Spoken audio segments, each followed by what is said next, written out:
Syekh Ahmad Khatib Sambas. Syekh Ahmad Khatib Sambas adalah seorang ulama yang mendirikan perkumpulan Thariqah Qadiriyah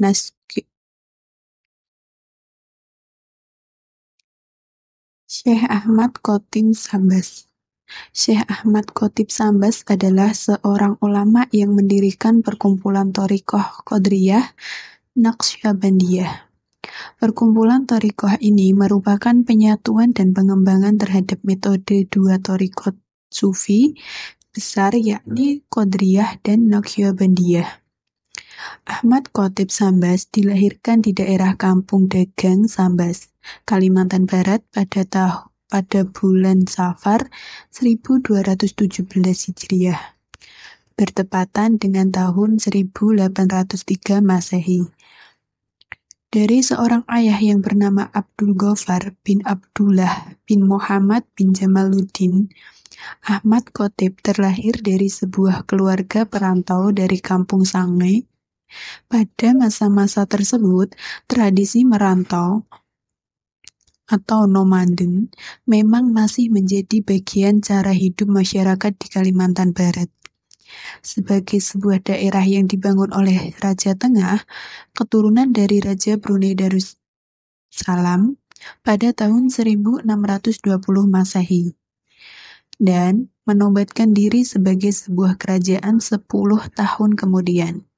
Maka, wilayah Sambas adalah daerah yang telah memiliki ciri-ciri kemusliman khusus sejak Raden Sulaiman yang bergelar Muhammad Syafiuddin dinobatkan sebagai Sultan Sambas pertama. Pada waktu itu, rakyat Sambas hidup dari garis-garis dan nelayan. Pada waktu itu, rakyat Sambas hidup dari garis agraris dan nelayan. Hingga ditandatanganinya perjanjian antara Sultan Muhammad Ali Syafuddin 1815 sampai 1828 dengan pemerintahan kolonial Belanda pada tahun 1819 Masehi. Perjanjian ini membentuk sebuah pola baru bagi masyarakat Sambas, yakni perdagangan maritim. Dalam suasana demikianlah, Ahmad Khatib Sambas menjadi masa-masa kecil dan masa remajanya.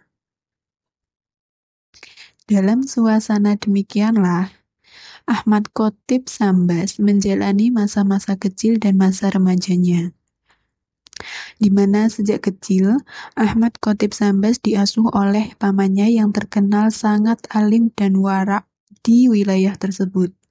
Ahmad Khatib Sambas menghabiskan masa remajanya untuk mempelajari ilmu agama.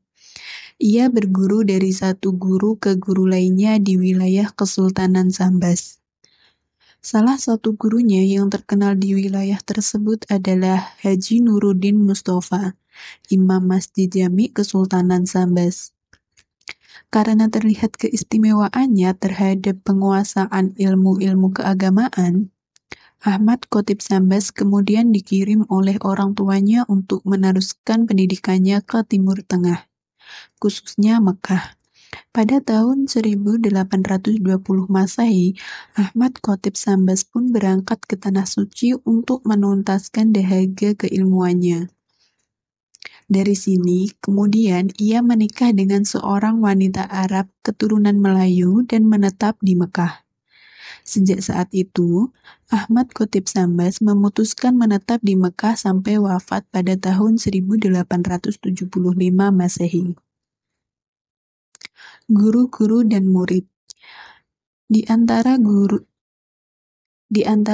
Ahmad Khatib Sambas semasa menuntut ilmu di Tanah Suci adalah Syekh Daud bin Abdullah Al-Fatani, seorang syekh terkenal yang berdomisili di Mekah, dan Syekh Abdus Somad Al-Palimbani, Syekh Abdul Hafiz Al-Anjami, Ahmad Al-Marzuki Al-Maliki Al-Maliki.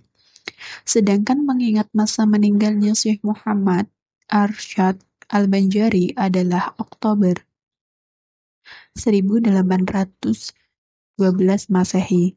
Setelah mengabdi di tanah air selama 40 tahun, beliau berangkat ke Tanah Suci pada tahun 1820 Masehi. Maka tidak mengherankan jika beliau pun diduga sebagai salah satu guru Ahmad Khatib Sambas. Dalam hemat penulis, sangat mungkin Syekh Muhammad Arsyad Al-Banjari adalah guru beliau sewaktu belum berangkat ke Tanah Suci.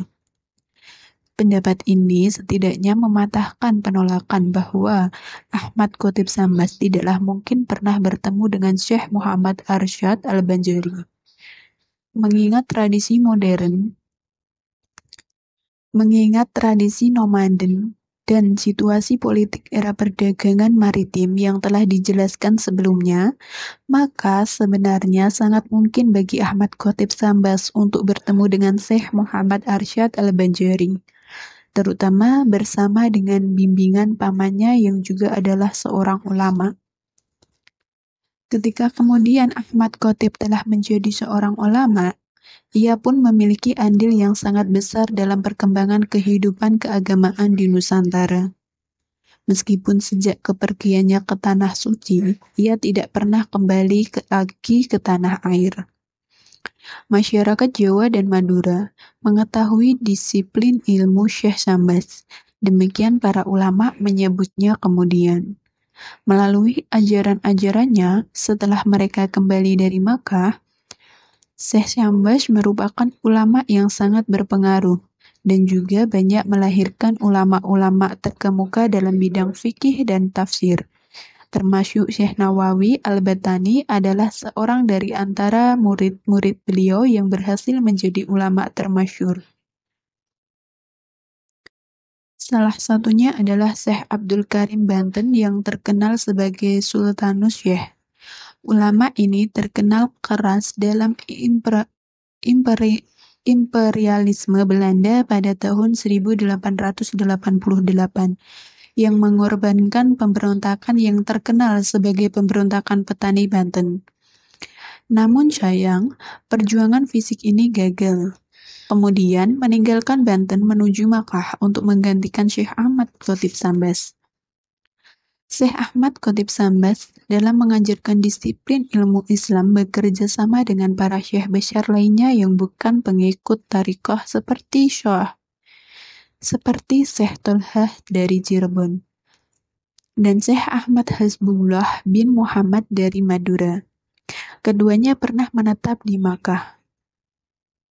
Sebagian besar penulis Eropa membuat catatan salah ketika mereka menyatakan bahwa sebagian besar ulama Indonesia bermusuhan dengan pengikut Sufi. Hal terpenting yang perlu ditekankan adalah bahwa Syekh Sambas adalah sebagai seorang ulama, dalam arti intelektual, yang juga sebagai seorang Sufi, dalam arti pemuka thariqat, serta seorang pemimpin umat yang memiliki banyak sekali murid di Nusantara. Hal ini dikarenakan perkumpulan thariqat Qadiriyah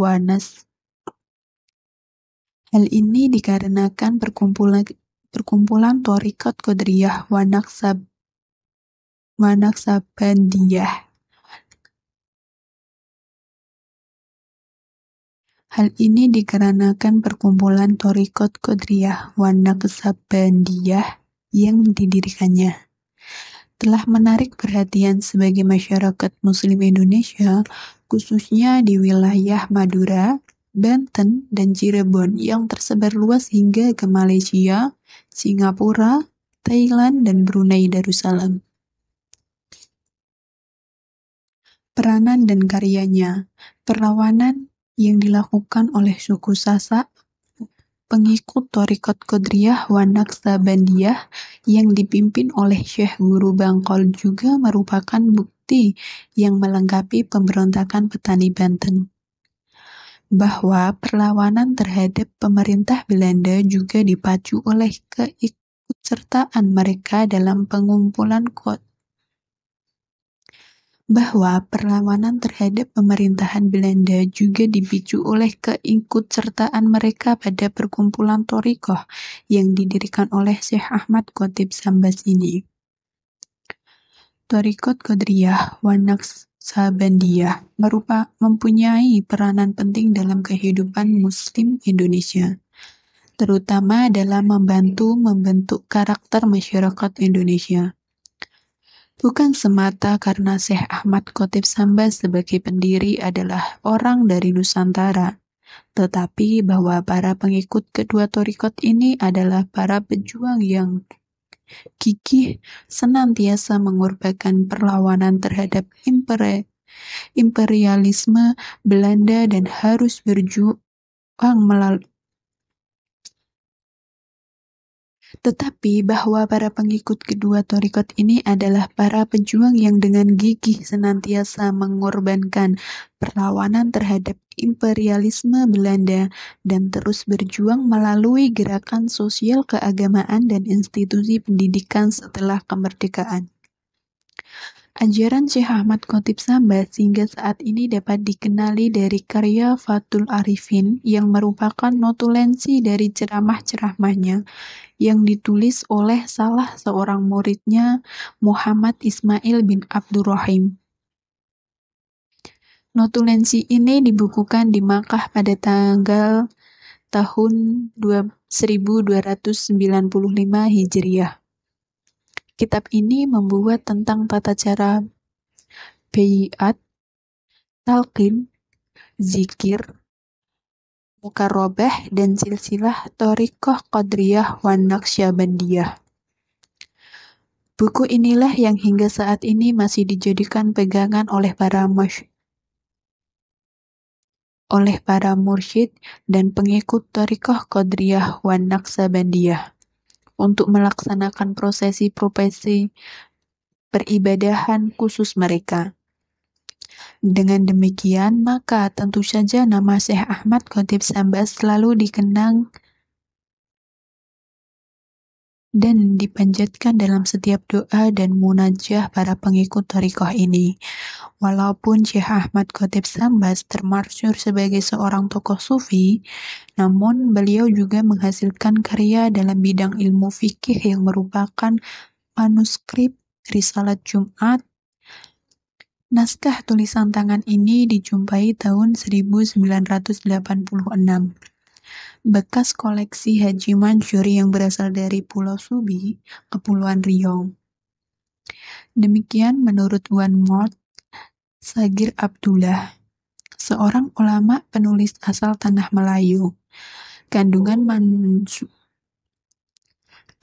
manuskrip ini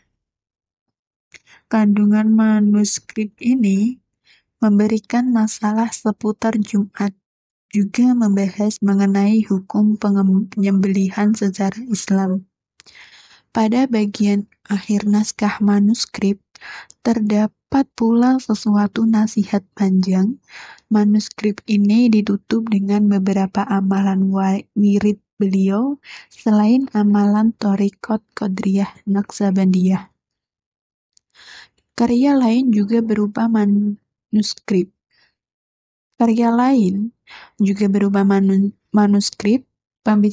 membicarakan tentang fikih, mulai toharoh, sholat, dan penyelenggaraan jenayah ditemukan di Kampung Mendolok.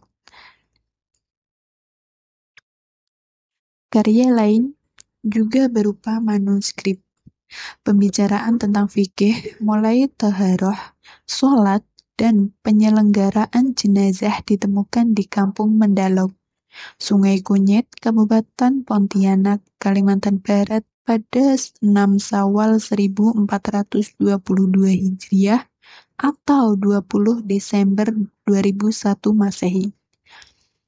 Karya ini berupa manuskrip tanpa tahun. Hanya terdapat tahun penyalinan dinyatakan yang menyatakan disalin pada hari Kamis 11 Muharram 1281 Hijriah oleh Haji Ahmad bin Pegawa Nasyri. Sedangkan mengenai masa hidupnya, sekurang-kurangnya terdapat 2 buah kitab yang ditulis dalam bahasa Arab oleh orang Arab, menceritakan kisah ulama-ulama Mekah, termasuk di dalamnya adalah nama Syekh Ahmad Khatib Sambas. Kitab yang pertama, Syiar wal Tarajim, karya Umar Abdul Jabbar.